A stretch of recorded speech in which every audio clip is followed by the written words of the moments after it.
नमस्कार दोस्तों, आपका स्वागत है अपनी YouTube चैनल PFP में। आज हम टाइटन के बारे में चर्चा करने वाले हैं। स्टॉक अपने ऑल टाइम हाई से 30% नीचे आ चुका है। आज भी हमें 6% की भारी गिरावट देखने को मिली है। तो क्या यहाँ पर करंट मार्केट प्राइस पे खरीदारी करनी चाहिए या फिर स्टॉक में और भी गिरावट हो सकती है, इसके बारे में आज हम चर्चा करने वाले हैं।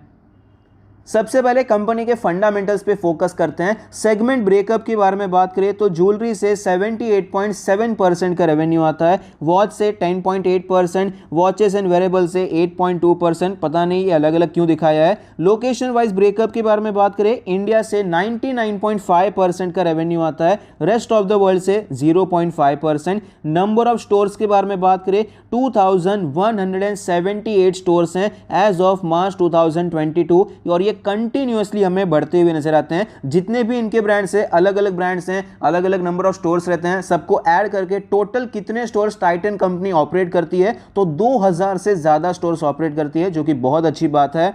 फंडामेंटल रेशियोज के बारे में बात करें तो ROE 13% है, ROC 18% है, जो कि अपने एवरेज से हमें नीचे नजर आता है, लेकिन ओवरऑल अब भी डिसेंट नंबर है।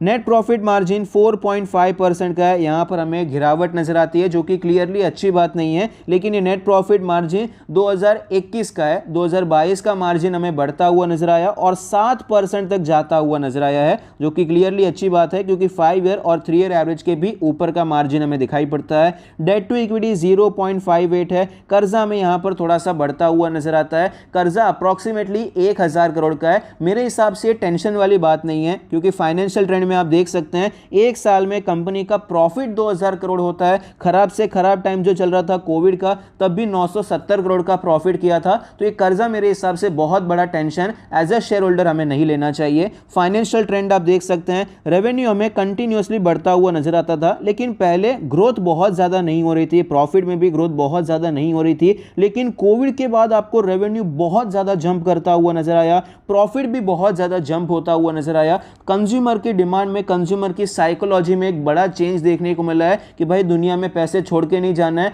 जो पैसा है साथ में थोड़ा सा यूज करेंगे, थोड़ा सा जलसा करना भी जरूरी हो जाता है। तो इस हिसाब से हमें टाइटन जैसी कंपनीज में, जो कि एक थोड़ा सा लग्जरी हो जाता है, ये चीजें आप नहीं खरीदेंगे तो आपका जीवन रुकने नहीं वाला है। ये वॉचेस जो रहते हैं, इनका जो परफ्यूम्स है, इनका जो ज्वेलरी है, ये नहीं खरीदेंगे तो कोई प्रॉब्लम वाली बात नहीं होने वाली है। फिर भी हमें रेवेन्यू जंप होता हुआ नजर आया, तो कंज्यूमर की साइकोलॉजी में एक बड़ा चेंज देखने को मिला है। तो क्लियरली इसकी वजह से हमें रेवेन्यू जंप होता हुआ नजर आता है, ऐसा मेरा मानना है। आपका क्या व्यू है मुझे कमेंट बॉक्स में आप जरूर बताइए। शेयर होल्डिंग पैटर्न के बारे में बात करें, टोटल प्रमोटर होल्डिंग है 52.9%, जिसमें से कुछ भी प्लेज नहीं है। Mutual fund 4.5%, other DII 5.5%, FII 18.5%, retail and category भी, रिटेल एंड अदर कैटेगरी 18.5% के आसपास है। तो ओवरऑल शेयर होल्डिंग पैटर्न भी काफी अच्छा नजर आता है, क्योंकि प्रमोटर के पास 50% से ज्यादा की इक्विटी भी है, कोई प्लेज प्रमोटर होल्डिंग की समस्या भी नहीं है, और इंस्टीट्यूशंस का इंटरेस्ट भी काफी अच्छा नजर आता है। एनालिस्ट के रेटिंग के बारे में बात करें, 29 एनालिस्ट ने स्टॉक को कवर किया है, जिसमें से 68% का मानना है कि खरीदारी करनी चाहिए। हायर साइड पे 65% का अपसाइड है, मीडियन 24% का अपसाइड है, और लोअर साइड पे 17% की गिरावट बताई जा रही है।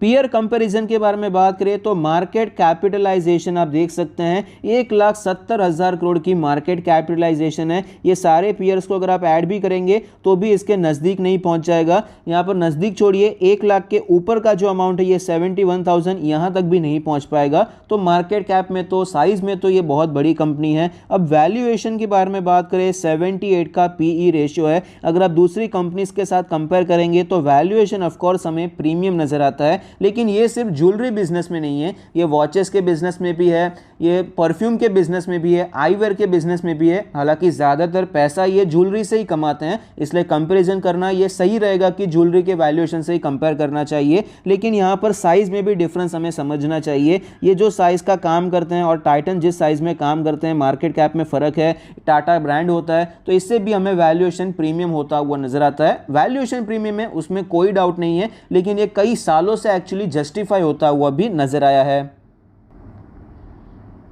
स्टॉक के चार्ट पर हमें पता चलता है कि 2750 के लेवल से स्टॉक में गिरावट देखने को मिली। यहाँ पर एक रेंज में ये ट्रेड कर रहा था, जैसे ये रेंज टूटी उसके बाद कंटिन्यूअसली गिरावट देखने को मिली। 200 दिन के मूविंग एवरेज को भी इसने रिस्पेक्ट नहीं किया, स्टॉक नीचे आ गया, नीचे आया 2000 के आसपास, 2100 के आसपास सपोर्ट लेने की कोशिश की, रिकवरी दिखाई, लेकिन वापस अपने 200 दिन के मूविंग एवरेज से रेजिस्टेंस लेकर हमें ये नीचे आता हुआ नजर आया है। और फिलहाल ये स्टॉक ने रीसेंट लो भी तोड़ दिया है और नीचे आता हुआ नजर आता है। 2000 का लेवल ध्वस्त हो चुका है। 50 डेज के मूविंग एवरेज ने क्रॉसओवर भी कर दिया है और सेलिंग भी अच्छी खासी देखने को मिली है। वॉल्यूम्स के बारे में बात करें तो आप देख पाएंगे फिलहाल जो वॉल्यूम्स नजर आते हैं सेलिंग में वो भी अच्छे नजर आते हैं। डेली RSI 26 है, मोमेंटम नीचे के साइड पे काफी ज्यादा ओवरसोल्ड कंडीशन की तरफ ये बढ़ता हुआ नजर आता है। वीकली चार्ट के बारे में बात करें तो आप देख पाएंगे 100 वीक्स के मूविंग एवरेज को ये अप्रोच कर रहा है। 20 वीक्स के मूविंग एवरेज पर सपोर्ट लेकर जो स्टॉक ऊपर जा रहा था उसने 20 वीक्स के मूविंग एवरेज पर रेजिस्टेंस लेकर गिरावट दिखाई है।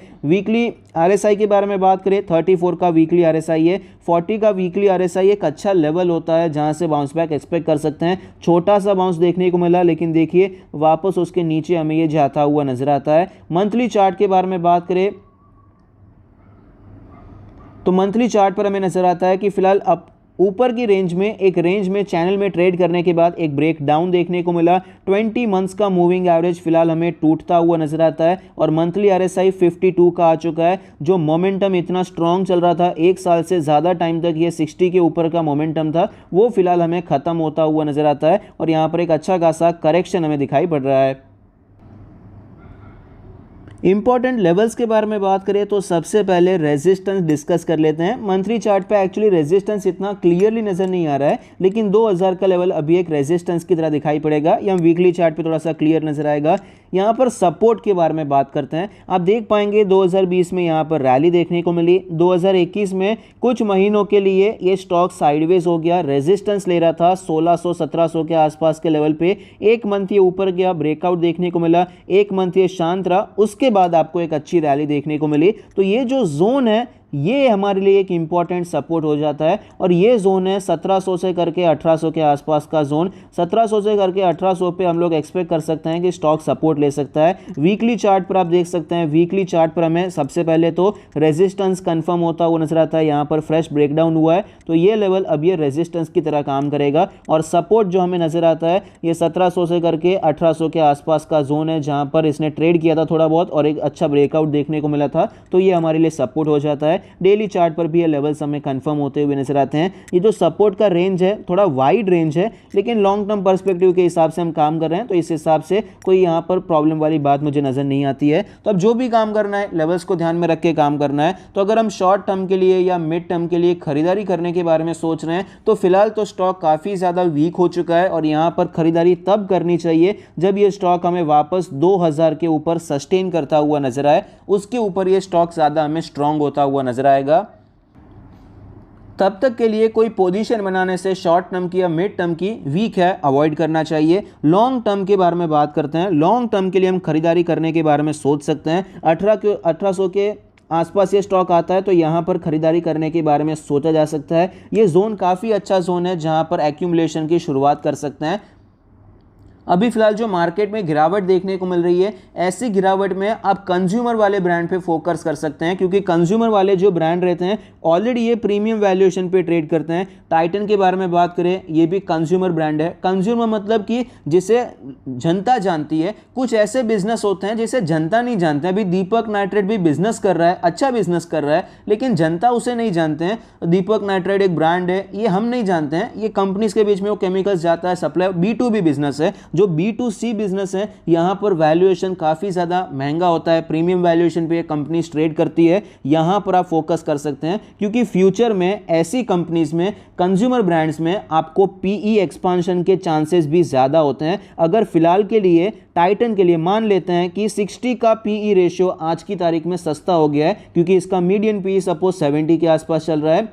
मैं जस्ट एग्जांपल आपको दे रहा हूँ, 60 का पी सपोज टाइटन के लिए आज सस्ता हो जाता है, तो यहाँ पर एक टाइम आएगा जब इसके लिए कुछ साल बाद, ऑफकोर्स 1 साल 2 साल की बात नहीं है, 5 साल 10 साल की बात है, तो इसके लिए पीई एक्सपांशन होता जाता है। तो यहाँ पर उसके बाद ये इसका जो 80 का पी रेशियो है वो भी इसके लिए कोई बहुत बड़ा महंगा पी रेशियो नहीं कहा जाएगा। आप इसका चार्ट देख सकते हैं, इसका पीई का चार्ट आप देख सकते हैं, पिछले 10 साल का डेटा देखिए, इसका मीडियन पी देखिए, वो भी आपको बढ़ता हुआ नजर आता है। तो ये चीज़ पर आप फोकस रख सकते हैं, कंज्यूमर ब्रांड्स पर फिलहाल आप फोकस रख सकते हैं और ऐसी कंपनीज में निवेश करने के बारे में सोच सकते हैं।